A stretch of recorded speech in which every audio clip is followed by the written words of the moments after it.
Did you know about the first social network that was popular among teenagers and existed even before the internet? With the first social networking site being launched in 1997, named 6 Degrees, one would oftentimes wonder, how did teenagers communicate with one another before that?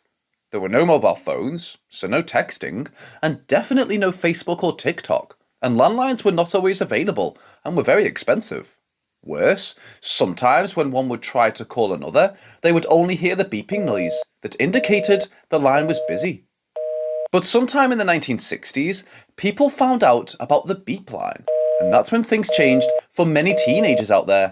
They could now dial in to a social network through their landline. Hello, and welcome to Curiosity Factor. Today, we're talking about a social network from the 60s, known as the beep lines. But let's talk first about the technology behind beep lines, as this is quite an interesting tidbit. As you probably already know, for most of the 20th century, calls were placed on the public switched telephone network. This is the good old circuit switched telephone network that works by using underground copper wires. The PSTN carried your voice calls from your telephone through the network to the recipient's house. But sometimes, when you dialed a number, it was busy or even unavailable.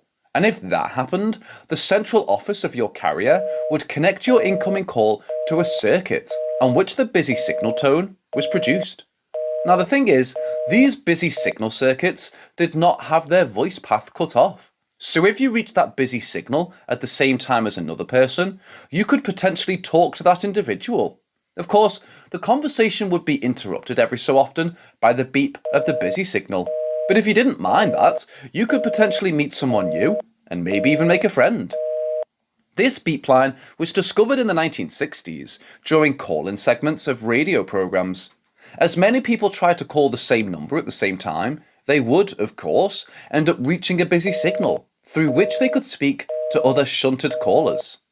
It wasn't easy having a conversation when a loud beep and hundreds of other voices were interrupting you every few seconds. But the beep line became quite popular, especially among teenagers.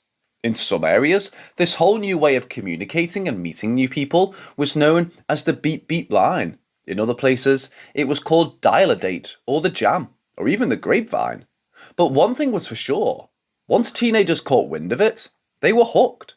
Nowadays, with so many dangers and weirdos lurking at every corner of the phone line and the internet, if our kids would use the beep line, we'd probably ground them for a month. But back then, that's how friendships, and sometimes even relationships, were made.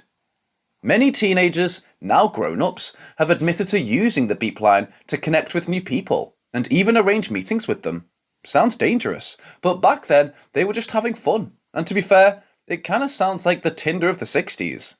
One woman, Lisa, recalls finding out about the beep line from an older cousin, who gave her a phone number that was permanently unavailable and through which she could access the network.